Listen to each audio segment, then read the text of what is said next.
All right, everyone. It's 1:30. Welcome to this ContainerDays talk on clean infrastructure as code. I'm super excited. I'm quite a bit nervous because my technical setup with this remote setting is super new. All right, everyone. It's 1:30. So let's hope that the technical setup works. Excellent. Okay, then let's dive into the slides. Now, as you can see from the title, I kind of have a catchy title, and it's about clean infrastructure as code. And if you are a software engineer like I am, or a software architect, then you might know these books here on clean code and clean architecture by Robert C. Martin. And I would argue for today and for the next 35 minutes that many of the principles on clean code and clean architecture that are presented in those two books, well, I would say they also apply to infrastructure code. Now, having said that, I think the reality especially on infrastructure code looks quite different. It doesn't look that clean, right? It's more this type of picture here. It's many broken windows, it's no modular structure, tests are missing, no components there, highly tangled design. Just get the infrastructure code working. As long as the infrastructure works, everything's fine, we're done. What makes things even worse is, in my opinion, and I've seen many teams struggle with that trial and error seems to be the predominant approach to get your infrastructure code up and running. All right, so what does the development loop look like? Well, you write some code, you try to run the code, well, it doesn't work. Well, you write some more code, or you change the code, you try to run the code again, well, and you write some more code, and at some point, suddenly the code begins to run, and then you're done. And that doesn't really matter consider writing a Docker file, right? You write a Docker file, well, you do the good old Docker build and Docker run. Either of those two commands will fail. Well, you do a few modifications to your Docker file. You then do Docker build, Docker run again. Well, let's see if everything works. No, it doesn't. I change the Docker file again, and at some point it runs. I commit my changes, I push my changes, and that's about it. And who knows what comes next? Probably pretty much the same here with good old Kubernetes YAML, right? I write those manifests for my deployment or for my service or whatever. I hit kubectl apply. Let's see if things work. Well, they don't. I change it again. I do the same loop again. Kubectl apply. No, it doesn't. Change the YAML again. And at some point, my Kubernetes manifests start to work. I commit them. I push them. I'm done. Infrastructure works. And pretty much the same here with Terraform, right? The command is different, but the flow is similar, right? You do Terraform apply, well, it doesn't. You change your Terraform definitions, you add a few things, you hit apply again, and you do that continuously until Terraform apply works. Now, I know this is a bit exaggerated, and it's up to you to decide if you kind of follow this trial and error approach, or maybe sometimes, or maybe some people on your team follow that approach, right? I don't want to blame anyone. It's up to you to decide on which level you're here. And we could ask ourselves, what is the reason? What are the usual suspects? And in my opinion, it's always the same excuses, right? Always the same excuses, the same myths, and the same reasons that have always been there for writing bad code and smelly code. And the infrastructure code is not any different here. Now, the first reason is, in my opinion, the only valid one. But there are ways out of this reason, or out of this excuse. And I think, especially a young and inexperienced team, they suffer from this high cognitive load and maybe some missing know-how within their teams. So, if you're a young team and you start fresh, right, you have all your heads into this, getting the features right you need to implement and doing the technical implementation. And we all know that the responsibilities of modern DevOps teams, they have changed quite significantly. Now suddenly those teams, they have to care for the infrastructure as well. And now they suddenly have loads of new tools and loads of new technologies that they have to cope with as well, right? And that is kind of the main problem. But the way out of this, well, dilemma is pretty easy. Go to conference like ContainerDays, watch talks like this one here, maybe do some education on your team so that the team does not suffer from this high cognitive load again. The second one, and that's kind of also true, that if you want to do quality assurance on infrastructure as code, things are slightly different than it used to be with, writing plain business code, because you have a high infrastructure complexity and of course costs associated with this one. And if you look at declarative tools like Terraform, the problem is that testing is not that easy. You need to have an integrative test approach. You need some infrastructure. You need to spin up the environment to know if your Terraform code, for example, works or doesn't. And the infrastructure cost, in all fairness, I mean, we're in the cloud, spinning up a few instances in the cloud, and after the test, tearing them down again will not cost you that much money. It's just the investment on, writing the code and writing the tests and doing those integration tests. Now, unfortunately, for the last two things here, for the last two reasons, the feature greed of missing awareness of your product owners, or those urgent deadlines, or those unrealistic plans, I mean, those are like, those excuses for bad code quality for ages, for the last 25, 30, probably 40 years, right? And, well, it's a people thing. Maybe talk to your product owner, for example, and make sure that those ops and infrastructure related tasks and acceptance criteria, that they are inside the user story, that those acceptance criteria are in there. So make your product owners aware of this. This is the only thing you can really do, right? And get those things in your definition of done, so that next time you are allocated enough time to do things properly, especially on the infrastructure code. And yeah, well, deadlines are always urgent, and unrealistic plans, they're always there. Well, do some planning and try to make the best of it. Now you might think, who's this guy actually? Why is he talking about this infrastructure code? What experience does he have with that? Now, this is me here. I'm Leander. I'm a principal software architect working for QAware. And if you might wonder, what does the Q stand for? Well, the Q stands for quality. So I'm really into writing quality code. We as a company are really into writing, the best quality code for digital products for our customers. We got our headquarters in Munich. My prime customer is this large automotive company that is located in Munich, for example, while we have other companies like German Telekom, for example, or the Allianz Insurance, or Aldi, for example. Unfortunately, I can't be in Hamburg today, so I'm here in my studio in my hometown, Rosenheim. And it happens to be that here in Rosenheim, there is a University of Applied Sciences where I studied computer science a long time ago. And nowadays, I am a part-time lecturer for software quality assurance. And well, the last semester and, talking to students and also my current projects, they kind of made me think about this. How can we do quality assurance? How can we write clean infrastructure as code? They made me think a lot about that topic, and that's what this talk today will be about. Now, I don't want to give you a lecture about software quality assurance, okay? I assure you. I want to show you some tools. I want to give you best practices and so on and so forth.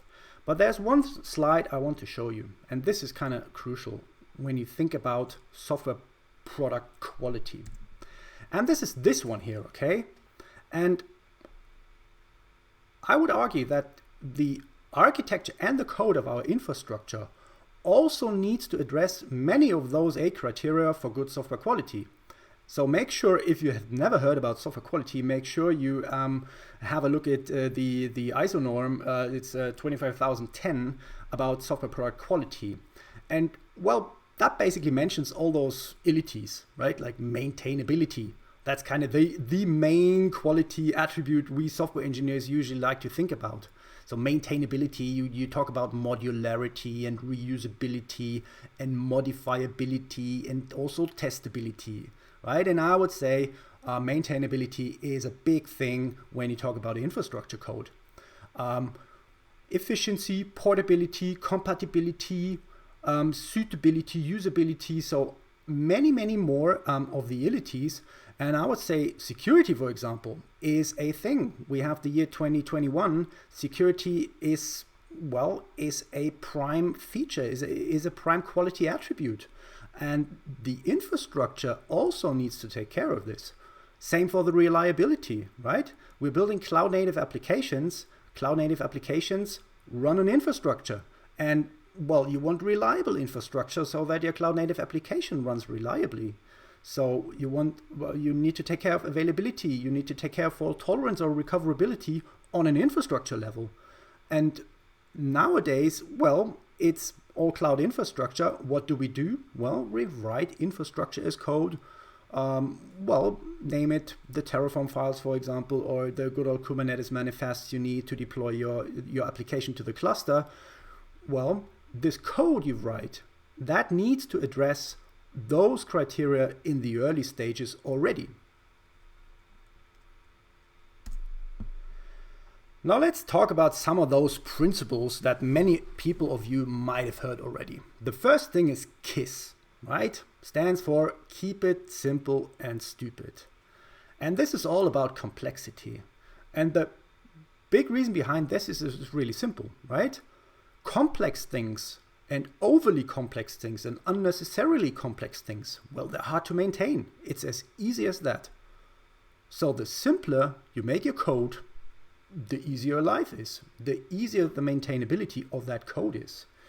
So refrain from, implementing features on the infrastructure level you might not need or you may need in the future, but you don't know yet, okay?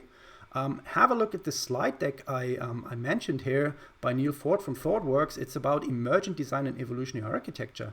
Now, this slide deck mainly talks about, application architecture. But I would say that the idea of emergent design and the idea of evolutionary architecture also applies to the infrastructure, okay? Do those things at the moment that are required, that, get you in the next iteration. Don't add additional complexity that is not required at the moment, and then evolve your infrastructure as the application evolves. So keep your infrastructure code simple and stupid. Rule number 1. Dry. You maybe heard of dry. Stands for don't repeat yourself. Also here, this is kind of every software engineer would say, yeah, well, repeating yourself is not a good thing, right? You have the same piece of information or the same logic. If you have that distributed throughout the code base, well, then you have a bit of a maintenance headache, right? Because if you had to make changes to that logic, you have to make sure that you make that change to all the places or to all the redundant places you have the same piece of logic or knowledge, right? So in a way, repeating yourself is definitely not a good thing. Now, having said that, it can go in the opposite direction as well. I find many teams, and especially advanced developers, they refactor out all the redundancies, no matter what, right? Be it 2 lines of code redundant, it's been refactored. And that kind of has a bit of a reverse effect on the maintainability and on the understandability of the code base, unfortunately, because now it's super tangled and it's very hard to grasp what a piece of code is doing. So my advice would be, yes, adhere to the don't repeat yourself principle, but with caution, okay? Take that serious. Not every 2 lines of code are worth of refracting out. So make a wise decision on that one. Now, separation of concerns. Now, separations of concerns is, have things decoupled.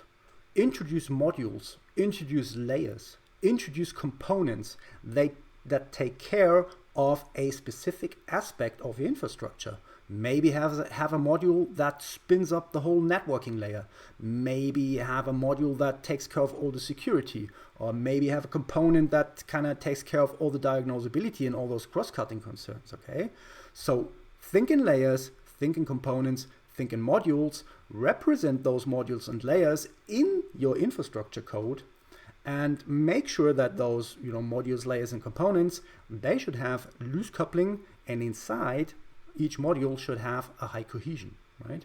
So that not only applies to normal business application code, I would say you also have to make sure on the Terraform level, or maybe on the Kubernetes level, that you get your layering right, your modular structure right, to properly separate individual concerns within your infrastructure as well. Now, last but not least, well, you see this principle is called SOLID, and the SOLID is actually let's say an acronym made up of the single responsibility principle, open close principle, Liskov, interface segregation principle, and dependency inversion principle. Now, not all of them, I would say, apply to infrastructure code, but take interface segregation, for example.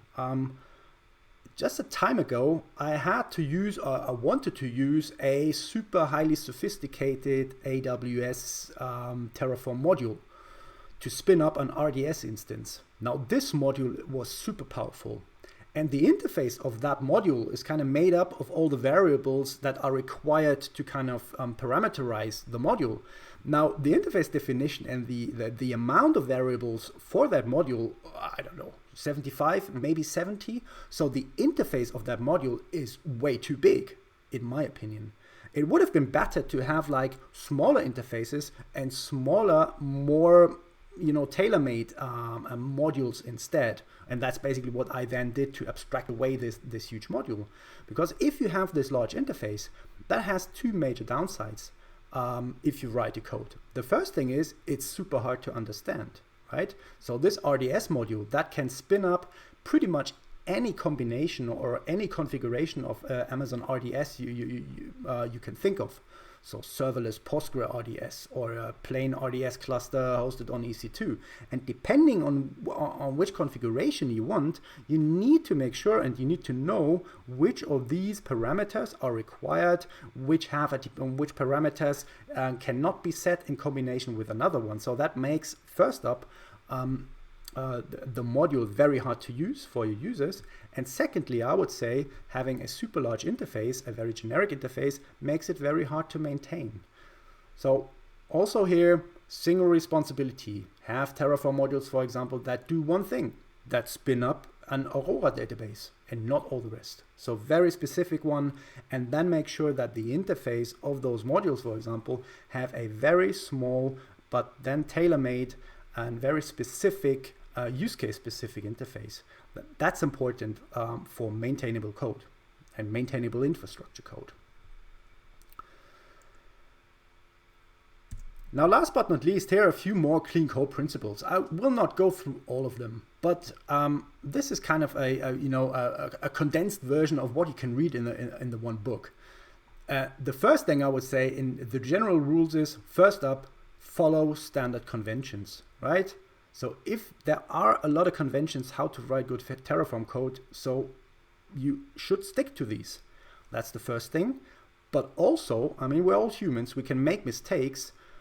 In order to follow those standard conventions, I would say from a quality aspect and from a quality assurance perspective, you should then also check that the standards, that you adhere to the standards, that the code is conform to those standards.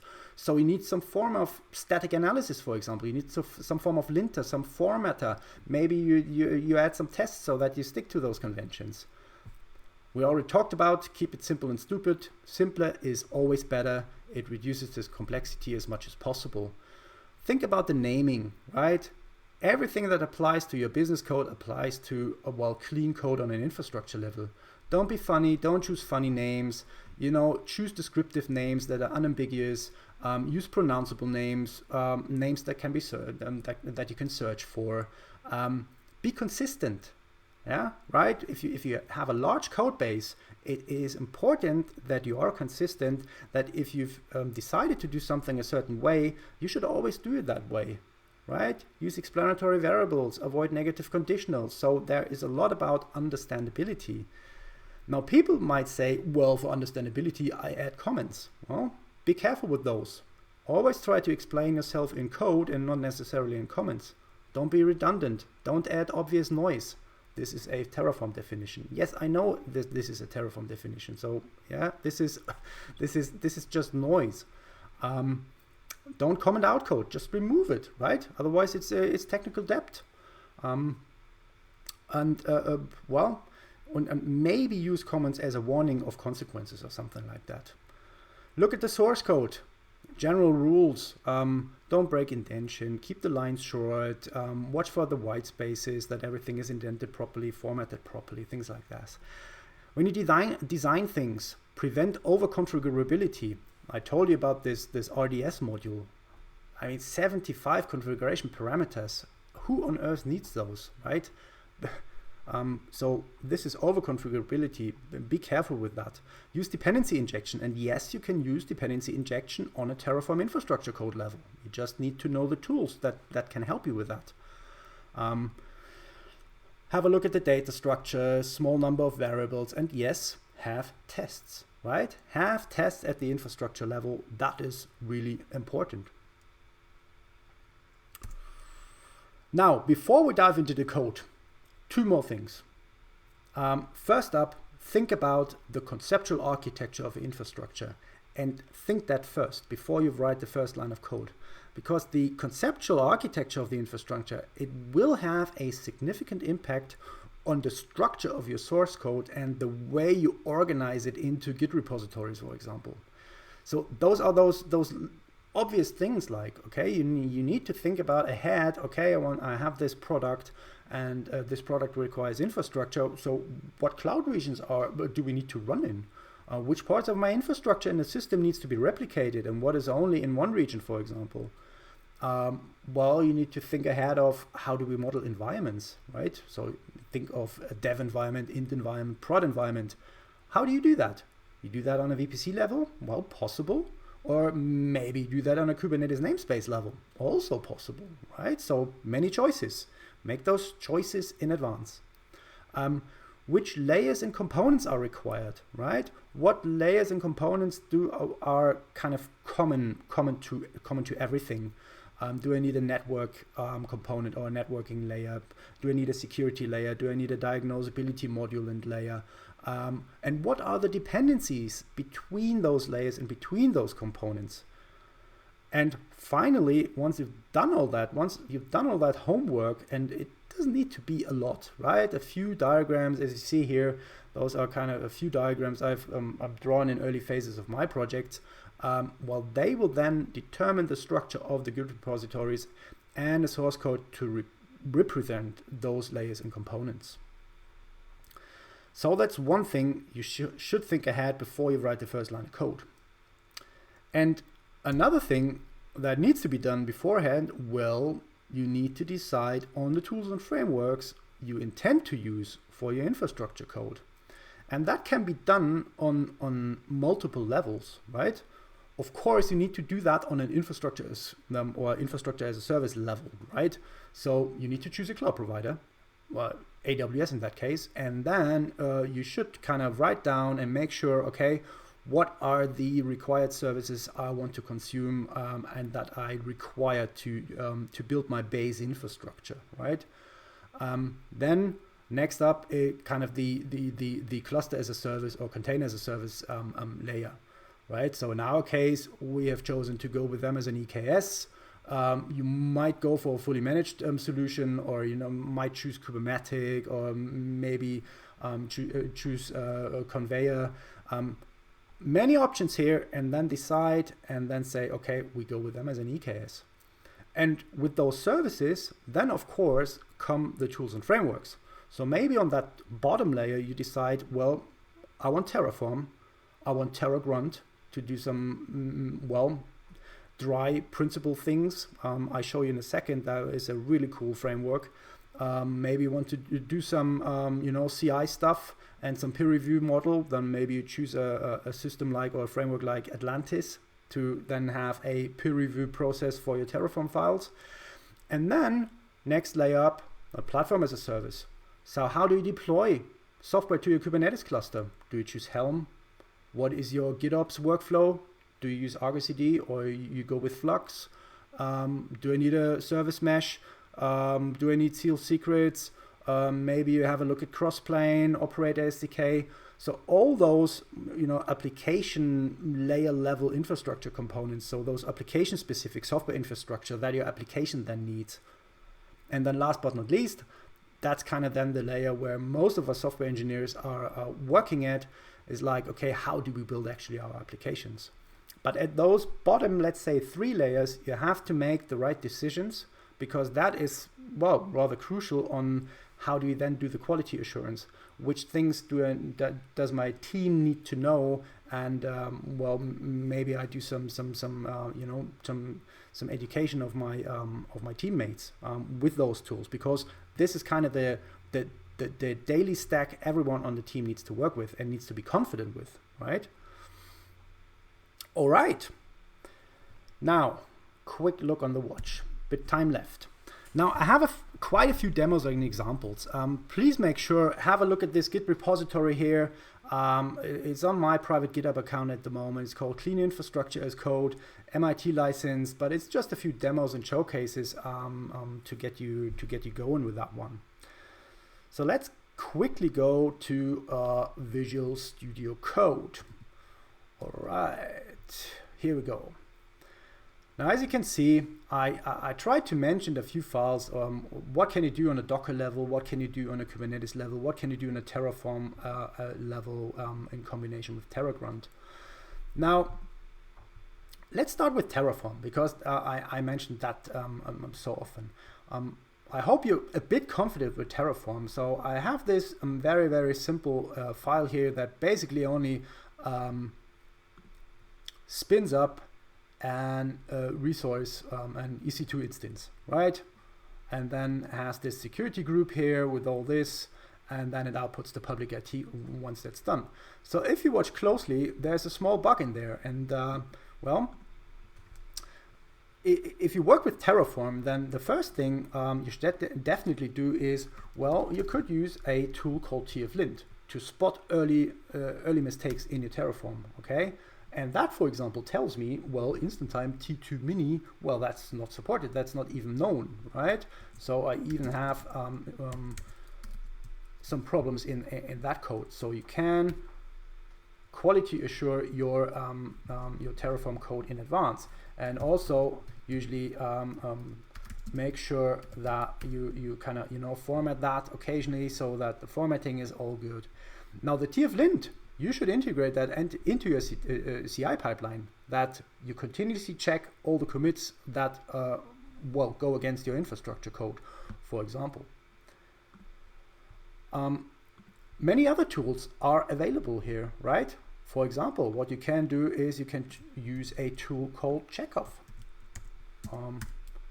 Simple CI tool that you can do to security check. And using static analysis, right? You don't need running infrastructure for that one. So it's real simple, have that tool, and it will tell you, well, listen, having a AWS security group that opens that port to anyone out there, or maybe uses port 22 for SSH, is not such a good idea. Get that checked, right? So nice little open source tool, put that into a toolbox, put that into a CI pipeline, and quality assure that those major pitfalls, major security pitfalls in your Terraform code are not present. Of course, there are other commercial ones. You can use Snike to do pretty much exactly the same check, for example. So have the CLI installed and let it check, and then it will tell you, well, there are 5 found issues with that Terraform code. Now this is all static analysis. But of course, you can also do kind of, dynamic testing. And in a Terraform world or in a Teragram world, there is this fancy test framework called TerraTest. It comes from the Teragram people. And that's really neat. All you need to be able to is, you need to be able to write some Go code.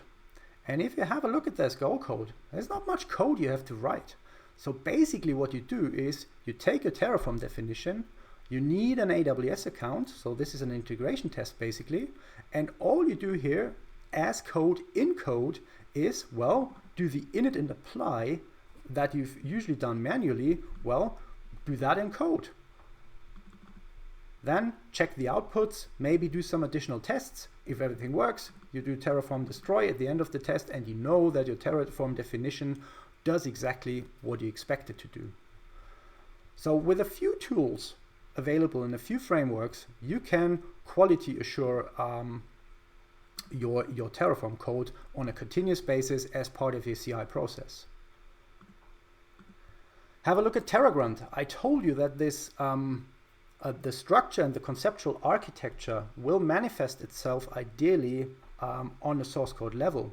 So let's say I have a dev account, I operate in the region EU Central 1, and in here I have a dev environment, and maybe in here I have an int environment.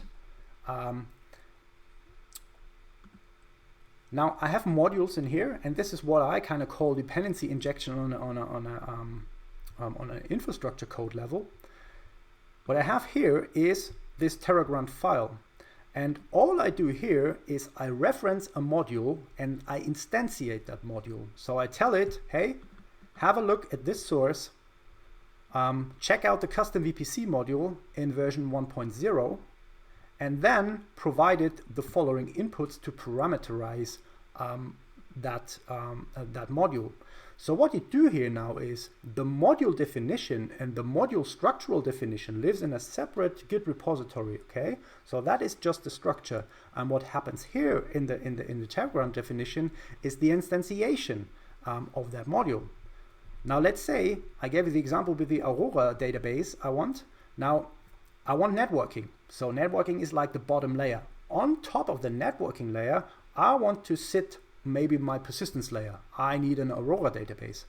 So for the Aurora database to work, what is required is kind of a reference to the networking module, because the Aurora database needs to know which subnets do I need to work on, what's the VPC ID, and so on. And that is also really neat. You can model those dependencies with Teragram. You tell it, this Aurora database module has a dependency on the networking module, and if it's not instantiated yet, do that first and then run that. And then with this syntax here, I can reference the outputs of the dependency module and then provide those outputs as inputs to this module here. So Teragram takes care of, plumbing and wiring all your Terraform modules in the right order and providing the right inputs and outputs, to all the individual modules. So using that way, you can pretty much spin up a whole environment in one go with one Teragram apply all in that case. So that's really neat. Now, what can you do on the other levels? Well, Kubernetes, for example. Well, same here. Many tools available. Have a look at a tool called QAware or Cubecore that will kind of tell you how good is your Kubernetes definition. So let's go in here and do that, right?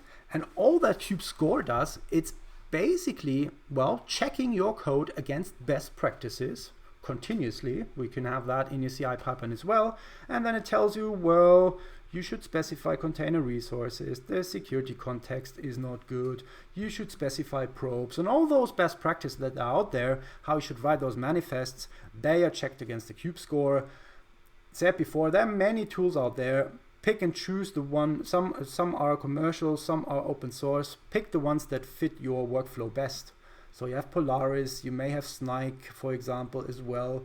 And don't repeat yourself, of course, when you talk about Kubernetes YAML, please think about, getting those redundancies out of your Kubernetes YAML. Have a look at customize, or maybe write some Helm charts.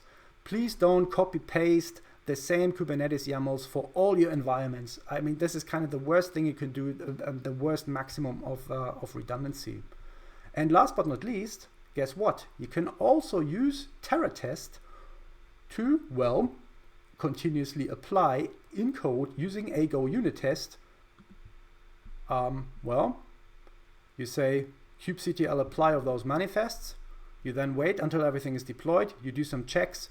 And finally, if everything works, you say kubectl delete. So again, here for Kubernetes, pretty simple to get things checked properly and get things tested and validated continuously so that you end up with clean Kubernetes manifest files. Same here for Docker. You can have a Docker file linter. You can use Snike again. You can use a tool called Container Structure Test to actually check that the expectations you have on your Docker image, that certain files are in there and the files have certain contents. You can use container structure tests, for example, right? So, where do we have that? Here's the structure test. So you can check file contents. You can check if the commands are working or the file existing tests. So make those changes. It's not much work. It's not hard to do these things, right? The tools are out there. You just need to use them. All right, time is progressing. Let's go back to the slides quickly and go here. Where's my OBS? Here we say Google Chrome. So that is the demo slides. Now maybe one final word. I don't want to start this flame war with this declarative with imperative, but recently I came across a tool called Pulumi, for example, and maybe that is the future for some teams, because this kind of gives you the possibility to express your infrastructure code not in a declarative way, but rather in the programming language you're most confident with. So if you write your standard code in Go, well, you can also express your infrastructure code in Go, or maybe in TypeScript or Python or whatever. So make sure that after the talk you have a look at those new kids on the block, those imperative approaches to infrastructure code. It's definitely worth a look at. This is what Kubernetes YAML, for example, looks in TypeScript if you would write it with Pulumi. So that should give you a rough idea. And now you can apply all those CI tools you have anyway, all the tools your team is most confident with anyway, and you can unit test that stuff. Okay, then that's it for this talk. Slightly overdue, 37 minutes. I hope you took something out of this talk. I hope you agree that it's important to write clean code on all levels, on the business application code level, but also on the infrastructure code level, and that it's not much work to get it checked continuously and to write good quality infrastructure as code. Okay, enjoy the rest of the conference. Drop by our QAware booth if you want to have a chat with me, and have a good day. Bye.